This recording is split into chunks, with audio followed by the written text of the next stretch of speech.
سوهەیب فارس و هاوسەرەکەی هەرچەندە مووسڵیان بەجێ هێشتووە و لە گۆڕەپانی شەڕی نێوان داعش و سوپای عێراق دوورکەوتونەتەوە، بەڵام ئەوان لە دۆخێکی دەرونی خراپدان و هێشتا دڵیان لە مووسڵە. بەو پێی شەڕ لە منداڵەکانیان دای بڕیون و منداڵەکانیان لە گۆڕەپانی شەڕ بەجێ هێشتووە. طلعت من الموصل بالإسعاف بە ئۆتۆمبیلی فریاگوزاری لە مووسڵەوە دەرچووم هێنایانم بۆ هەولێر. ڕازی نەبوون کە مناڵەکانم لەگەڵ خۆمدا بهێنم. مناڵەکانم لە مووسڵمانەوە و من و ژنەکەم و بە مناڵێکی ساوەوە هاتین بۆ ئێرە، هاتین بۆ نەخۆشخانەی هەولێر بەهۆی زاماری قاچمەوە.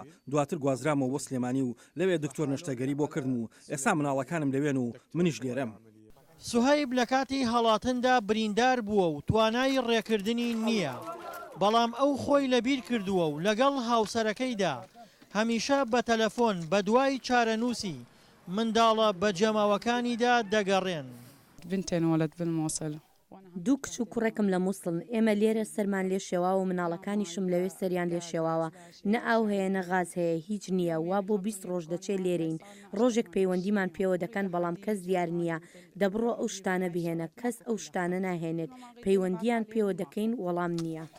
پێچەوانەی سوهەیب و هاوسەرەکەی لە نێو کامپی ئاوەرەکاندا چەندین مناڵی تر هەن کە شەڕ لە دایک و باوکیان دای بڕیون.